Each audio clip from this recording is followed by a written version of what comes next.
Gusto mo bang magnegosyo pero natatakot ka kasi baka malugi ka?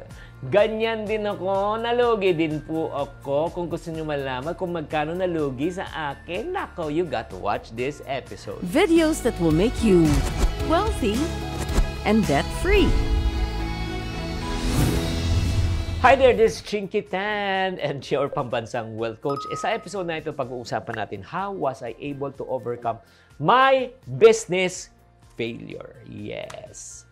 Kung magkano ribs ang nawala sa akin, i-reveal ko yan mamaya. Pero bago natin i-reveal, syempre, kakamustahin ko muna kayo. Hello, mga friendship. Maraming salamat sa mga sumusunod sa channel na ito.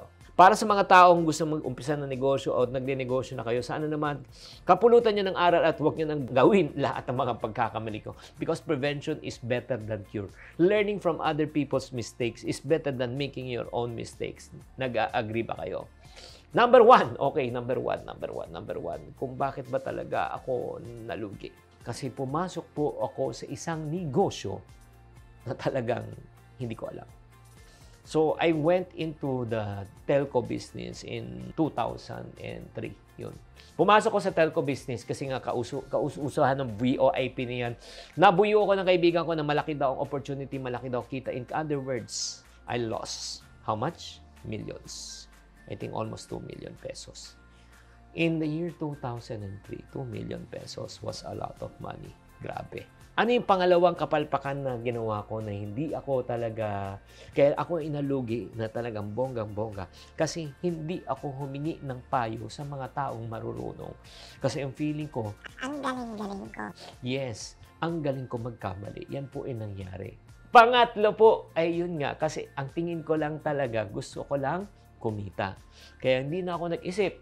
Naging bullish po ako. So, that's the reason why I lost money. Kung mabibigyan ako ng opportunity na maibawi lang talaga yung oras, hindi ko talaga gagawin yan. And kaya I discourage you from doing this. What I've realized, number one, is this. Never invest in something that you do not understand no matter how profitable it may be. Ako na po ang makikiusap po sa inyo. Sige, lalapitan ko na po kayo. Please, pag hindi nyo naintindihan ang investment, kung hindi nyo naintindihan ang negosyo, wag kang mag-uumpisa. Imbis na kumita ka, malulugi ka.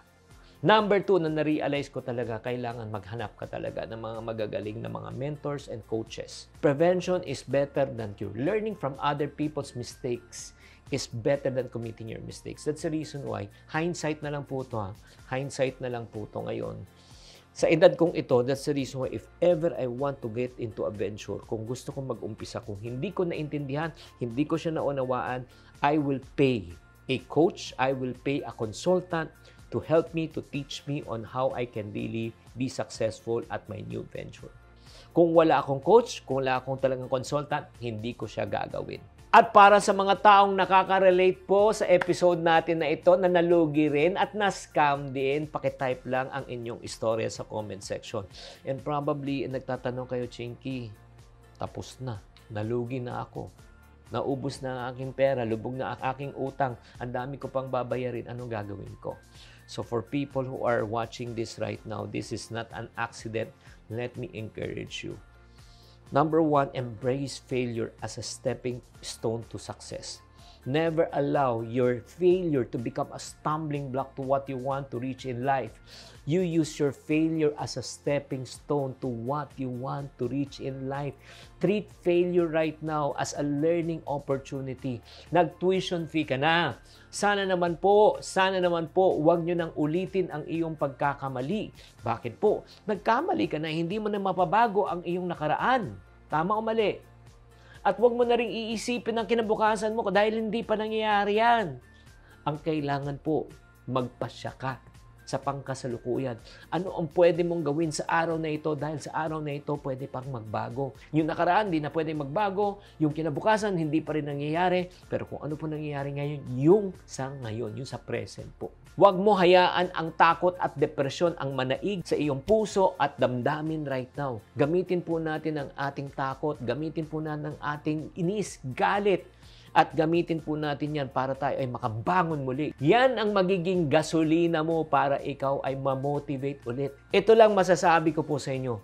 The greater the setback you experience in life, the greater the comeback. Maniwala po kayo. Hindi ka bibigyan ng Diyos na matinding problema na hindi ka bibigyan ng solusyon. Ang importante po, matuto tayo sa ating pagkakamali at magsisi po tayo at hindi na po natin muling uulitin ang pagkakamali. Kaya para sa mga taong nabigo sa buhay, nagkamali po kayo, nag-fail kayo, nalugi po kayo, bumangon kayo muli. Why? Because in life, it doesn't really matter how many times you fail. What really matters is how many times you pick yourself up. Bangon muli, lumaban tayo muli, maniwala ka muli, mangarap ka muli. Alam nyo bakit? Naniniwala ako, makaka-recover ka. Kung ako, naka-recover ako sa failure na yon na almost 2 million pesos. Ngayon, nakabawi na po ako. Kaya nga, sundin mo lang tong hakbang na tinuro ko po sa inyo. Sure na sure po ako, magtatagumpay ang pangarap mo sa iyong pinapangarap na negosyo. Kung ikaw ay na-inspire, na-encourage ka sa video na ito, I challenge you. Ito yung challenge ko. I-cut paste mo tong video na ito, i-share mo sa link mo, i-share mo sa mga friends mo at huwag kayong makalimut na mag-subscribe. Tatandaan, tamang karunungan, tamang disiplina po ang susi sa pagyaman.